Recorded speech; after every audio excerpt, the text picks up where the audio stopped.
बिस्मिल्लाहिर्रहमानिर्रहीम। अस्सलाम वालेकुम नाज़रीन, मैं हूं हम शरीक आरिफ हमीद भट्टी, लाहौर पाकिस्तान से मुख्तलिफ खबरों उनके तजज़ियों के साथ। नाज़रीन, दुनिया में सुपर पावर अमेरिका कहलाती है और उनके सदर डोनाल्ड ट्रंप दुनिया की सुपर पावर शख्सियत है, अहम तरीन बड़े मुल्क के सबसे बड़े सदर। लेकिन न्यूयॉर्क में होने वाले मेयर के इलेक्शन में उनके मुखालिफ उम्मीद मेयर के कैंडिडेट, उनकी मुखालिफ जमात के, जिनकी डोनाल्ड ट्रंप और उनकी लॉबी ने मुखालफत की, न्यूयॉर्क सिटी के मेयर बनने पर जोहरान हमदानी को लोग मुबारकें दे रहे हैं। जोहरान ममदानी 34 साल नौजवान है। उनकी पहला ही खिताब धुआंधार था। उन्होंने कहा कि मैं न्यूयॉर्क, जो बैरून मुल्क से आए हैं, वो सबका न्यूयॉर्क है। और डोनाल्ड ट्रंप ने, हैरत है कि उनका इलेक्शन की कामयाबी को शिकस्त में भी नहीं बदला, फॉर्म 47 भी नहीं आए। उन्हें कैंपेन चलाते हुए उनके किसी साथी को, उनके दोस्त को, उनके सपोर्टर को, उनके वोटर को हरासा भी नहीं किया गया, रोका भी नहीं गया। और वो पहले मुस्लिम न्यूयॉर्क के मेयर हैं। न्यूयॉर्क सिटी जो अमेरिका का सबसे बड़ा, उसके मेयर मुंतखब हो गए। उनकी पहली तकरीर में ही डोनाल्ड ट्रंप को, अमेरिकन प्रेसिडेंट को भरपूर जवाब दिया। क्या ये पाकिस्तान में मुमकिन है? लगता नहीं, पर खबरे वाला हिसाब है। नाज़रीन, दूसरी तरफ हमारी हुकूमत दावे कर रही है कि इकॉनमी बेहतर है, जिसके बुरे हालात इस कदर हैं कि जिसकी मिसाल नहीं दी जाती। कतर ने पाकिस्तान से अरबों की इन्वेस्टमेंट वापस लेने का फैसला कर लिया है। दूसरी तरफ वजीर आला पंजाब मरियम नवाज साहबा, जिनका अमरीके में टीएलपी कलंदम के ऑपरेशन के बाद सिक्योरिटी नहायत सख्त कर दी गई थी, उसमें बहुत ज्यादा तब्दीलियां की गई। सिक्योरिटी पर्पज की वजह से हम उसकी तफसीलात नहीं बताएंगे, और बहुत ज्यादा तब्दीली गई। अब वो ब्राजील जा रही हैं एक हफ्ते के दौरे पर। इससे पहले वो गालबन जापान भी गई थी, 7 समुंदर पार गए, गुड़ियों के बाजार गए। अच्छी सी एक गुड़िया लाना, गुड़िया चाहे ना लाना, पापा जल्दी आ जाना। उन्होंने कहा था अरबों रुपए इन्वेस्टमेंट है, लेकिन हमें इन्वेस्टमेंट नजर नहीं आती, लेकिन हम खुद भी इनसे देखने की कोशिश कर रहे हैं।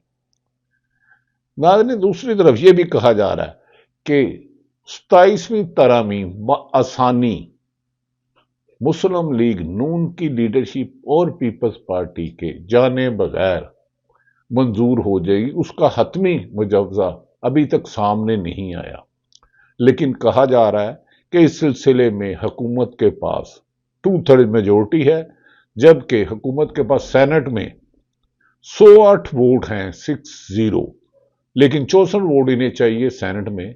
उसे बासानी से मौलाना फजलुर रहमान को मना लिया जाएगा। वो रूठे हो पिया, तुम्हें कैसे मनाऊं?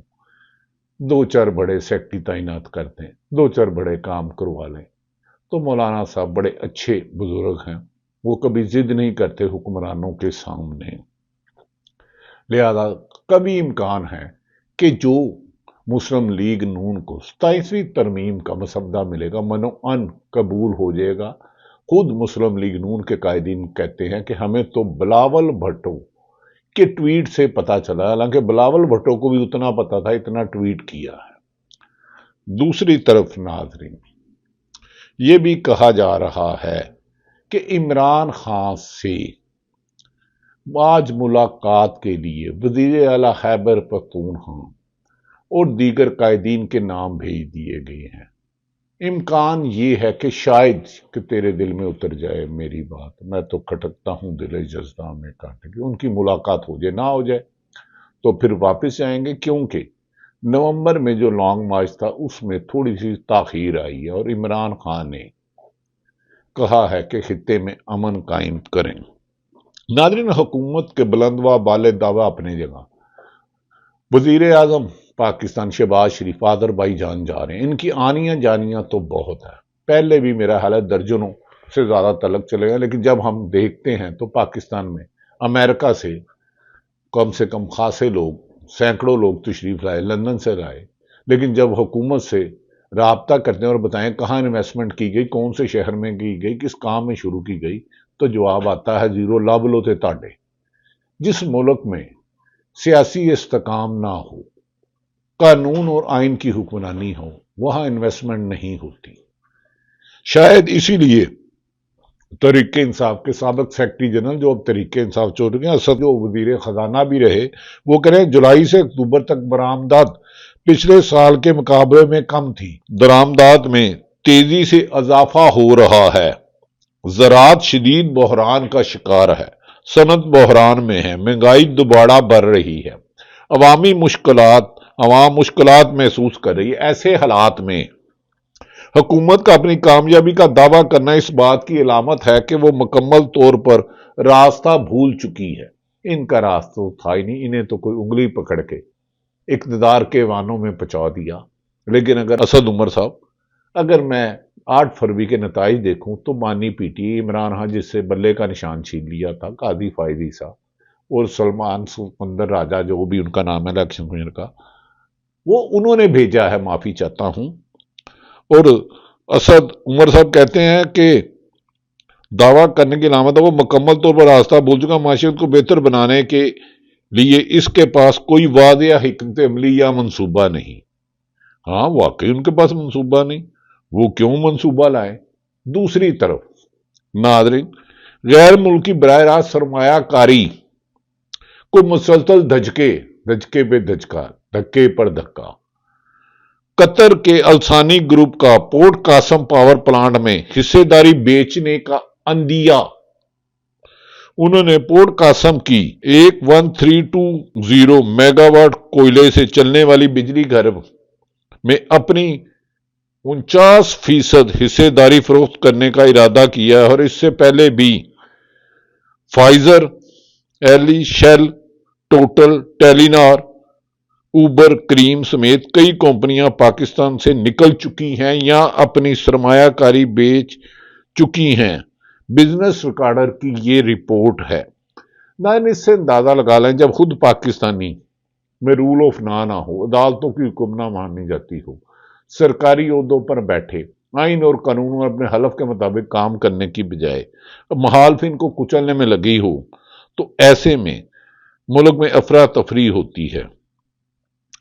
इसीलिए मुजम्मल असलम, जो तहरीक इंसाफ पीटीआई खैबर पख्तूनख्वा में एडवाइजर हैं वजीर आला सहील अफरीदी के, वो कहते हैं एलएनजी जहाज़ों की वापसी की शराइत ये है कि तयशुदा रेट पर जितना नुकसान होगा पाकिस्तान भरेगा।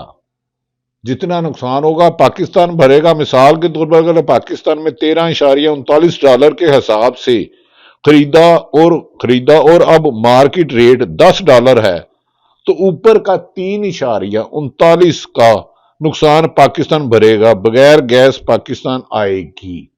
नाज़रीन, ये हुक्मरानों के पॉलिसी है। इसमें हो सकता है किसी की जेबें तो भर जाए, लेकिन ये महंगाई का वजन आपके बिजली के बिलों में, पेट्रोल की कीमत में इजाफे में, गैस की कीमत के इजाफों में और टैक्स की, जो सैलरी पेशा है, बिजनेसमैन बड़े तो 80% मुबैना तौर पर टैक्स देते ही नहीं, कैश पर काम करते हैं, तो सैलरी पेशा पर बोझ पड़ेगा। अब अपने कपड़े भी बेचोगे और फिर भी घर का गुजर बसर करना खासा मुश्किल होगा।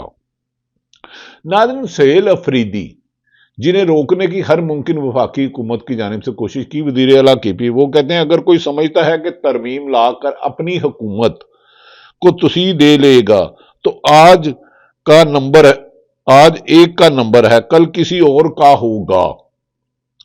तो वो याद रखें, हम तो 3 साल से बर्दाश्त कर रहे हैं, मजीद भी करेंगे। इनमें से किसी की जुर्रत नहीं कि वो बर्दाश्त कर सके। हाँ, ये तो आप ठीक कहते हैं सहील अफरीदी साहब। नवाज शरीफ साहब पर बुरा वक्त आया, मुशर्रफ ने यकीनन उनकी मुंतखब हुकूमत को खत्म किया, वो जेल में गए, लेकिन कुछ ही देर बाद जद्दे से जहाज आया जिसमें पावे पकाने वाले, आलू गोश्त पकाने वाले, घिया पकाने वाले और मुख्तलिफ डिशें बनाने वाले रातों रात चले गए। गौस अली शाह ने मुझे बताया था एक दफा कि मरहूम गौस अली शाह ने, कि शहबाज शरीफ उनके साथ थे, तो उन्होंने कहा जी मैं अभी आधे घंटे में आ रहा हूं, और उसके बाद वो जद्दे चले गए। बाद में वो लंदन चले गए, मौजूदा قمر جاوید باجوہ کی مدد سے۔ یہ وہ حالات ہیں ناظرین جس سے حکومت کی کارکردگی صفر ہوتی جا رہی نظر آ رہی ہے۔ اب یہ بات آ گئی کہ عمران خان نے جو کل ان سے ملاقات ہوئی تھی ان کی بہن کی، انہوں نے ٹویٹر پہ انہوں نے کہا کہ آج عمران خان نے ملاقات کی فہرست اڈیالہ جیل بھیج دی ہے۔ انہوں نے واشگاف لفظوں نے عمران خان نے کہا کہ میں موت کو ترجیح دوں گا غلامی کے بدلے، موت کو ترجیح دوں گا غلامی کے بدلے۔ دوسری طرف ناظرین پی ٹی اے کی اچھی خبریں آج کل تلاشیں گمشدہ رہتی ہیں، لیکن پھر بھی سینیٹر اعظم سواتی کی 2 کیسوں میں ضمانت ہو چکی۔ اعظم سواتی نے بھی بہت زیادہ سختیاں برداشت کی ہیں، بہت زیادہ ان پر تشدد کیا گیا، اور یہ بات اعظم سواتی صاحب نے خود مجھے اپنی زبانی سنائی۔ صداقت عباسی کے ساتھ جو ہوا اللہ تعالیٰ کسی دشمن کے ساتھ بھی نہ ہو، انہوں نے بھی اپنی زبانی مجھے یہ ساری باتیں بتائی ہیں۔ ناظرین اب نون لیگ رہنماؤں نے تو بتا دیا، دوسری طرف وفاقی حکومت نے ملک میں گرتی ہوئی معیشت پر وفاقی وزیر خزانہ نے کہا ہے کہ 24 سرکاری ادارے فروخت کرنے کا فیصلہ یا سب بیچ دو، لوٹ کا مال LOS پہ لگا دو، سب بیچ دو۔ 24 محکمے بیچے جائیں گے، جبکہ PIA کی نجکاری پچھلے 3 سالوں سے ہم سن رہے ہیں، ان سے PIA کی نجکاری نہیں ہو رہی، ان پر قرضہ ہی اتنا ہے کہ اس کو لینے کے لیے تیار نہیں۔ ناظرین یہ وہ حالات ہیں جس پر آج اگر عمران خان سے سہیل افریدی اور دیگر رہنماؤں کی ملاقات ہو جاتی ہے تو عمران خان سہیل افریدی کو ملاقات کے بعد سہیل افریدی اپنی کابینہ میں مزید اضافہ کریں گے۔ اس سلسلے میں ناظرین پاکستان تحریک انصاف جب سے سہیل افریدی آئے ہیں خاصی فعال ہو گئی، اور پنجاب میں عالیہ حمزہ جسے عمران خان بانی PTI نے چیف آرگنائزر بنایا تھا، پنجاب میں انہوں نے PTI کو بہت زیادہ متحرک کر دیا، لیکن جب سے ان کو سزا سنا دی گئی، جو PTI میں جان ڈالنا جاتا ہے انہیں سزائیں سنا دی جاتی ہیں، اور عدالتیں شاید جرم کی بجائے کسی کی خواہش کے مطابق سزائیں سناتی ہے۔ بعض یہ بھی آ رہا ہے کہ 27ویں ترمیم میں سپریم کورٹ کی جج کی عمر کی حد 65 سال ہوگی، جبکہ آئینی عدالت کے جج کی عمر 68 سال ہوگی۔ جس جج کی کارکردگی اچھی ہوگی اس کی آئینی عدالت میں مزید 3 سال کی نوکری پکی ہوگی۔ آپ سمجھ گئے نا آئینی عدالت کارکردگی، کہ PTI کے لوگ جیتے، KP کے لوگوں محسوس نشستے، ہارے ہوئوں کو دے دو، ریجیکٹڈ مال کو، یعنی کہ مسلم لیگ نون، جمعیت علماء اسلام، پیپلز پارٹی کو۔ یہ اچھی کارکردگی کی نشانی ہے کہ آئین اور قانون کی بجائے حکمرانوں کو خوش رکھا جائے، اور اچھے بچے کسی کو ناراض نہیں کرتے۔ فیصل واڈا صاحب پھر متحرک ہو گئے ہیں، سینیٹر ہیں وہ، انہوں نے آج مولانا فضل الرحمان سے ملاقات کی۔ ان کا خیال ہے کہ وہ 27ویں آئینی ترمیم میں مولانا فضل الرحمان کو اپنی ساتھ ملا لیں گے، اور جو 4 ووٹ کی کمی ہے وہ پوری ہو جائے گی۔ مریم نواز صاحبہ کا ماضی میں وزیر اعلیٰ پنجاب کا اتنی قربانیاں دینے والی جدوجہد کے بعد ہم پاگل ہیں کہ ان لوگوں کے ساتھ ڈیل کریں جن کے خلاف ہماری جدوجہد ہے۔ مریم نواز کا ڈیل سے پہلے کا بیان، یا آپ کی میموری کے لیے پرانے بیان چلا دیتا ہوں کہ تاکہ آپ کو پتا چلے۔ کیا آپ لوگ ہر بات میں ڈیل نکال کے لے آتے ہیں؟ تو یہ تو میرا خیال ہے نامناسب سوال ہے، کیوں ڈیل ہوگی بھائی، اور کس کے ساتھ ہوگی؟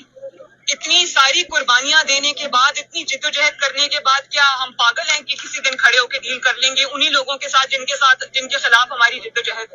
ناظرین یہ وہ مریم صاحبہ جب PDM میں تھی، سوال تھا کہ اسٹیبلشمنٹ سے، تو اب حکومت 8 فروری کو کیسے آئی؟ انہوں نے کہا کہ ہم پاگل ہیں ڈیل کریں گے، تو آج کل 26ویں ترمیم کے بعد 27ویں ترمیم کو ڈیل کہیں گے یا ڈھیل کہیں گے، اس کا فیصلہ آپ خود کیجئے۔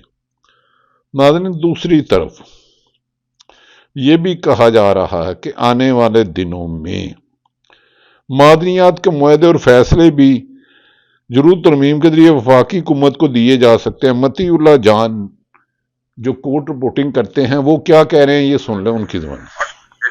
جو محکمے جو وفاق لے رہا ہے اس میں ضروری نہیں ہے صرف تعلیم اور آبادی کے محکمے ہی ہو سکتا ہے جو منرلز کا محکمہ ہے جو صوبوں کو دیا گیا ہے معدنیات کا محکمہ ہے وہ بھی وفاق اپنے پاس رکھ لے، اور پھر اس صورت میں آپ کو پتا ہے وہ ایک بڑا کنٹینشس ایشو ہے۔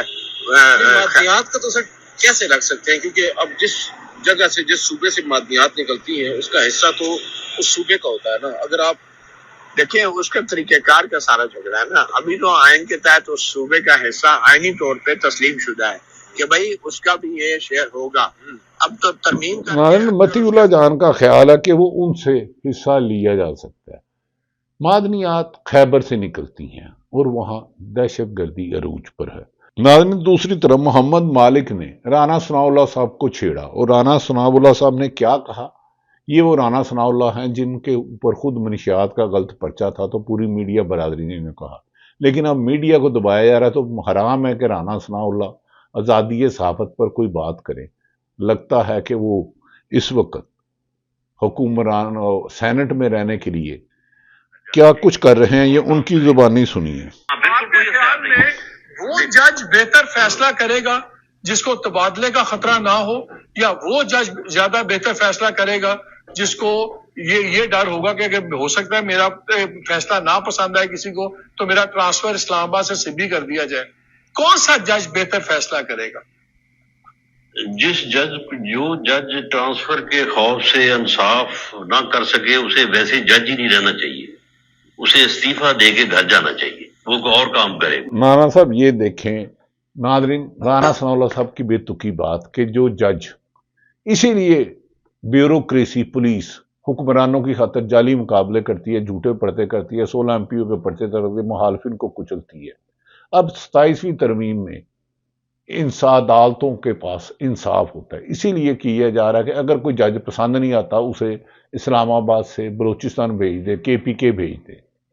انصاف پر یہ کاری ضرب، یہ جو آج حکمران ہے کل اپوزیشن میں ہوں گے، اور جب یہ عدالتوں کے باہر چکر لگائیں گے لیکن وہاں 26ویں 27ویں ترمیم کے بینیفیشری جج صاحب جن کے ریموٹ کنٹرول کہیں ہوں گے وہ بیٹھے ہوں گے، تو پھر انہیں پتہ چلے گا کہ عدلیہ کو بے توقیر کرنا، عوام سے انصاف کی امید چھوڑنا ملک کی تباہی کا آغاز ہوتی ہے۔ اللہ تعالیٰ پاکستان کا حامی و ناصر ہو۔ پاکستان زندہ باد۔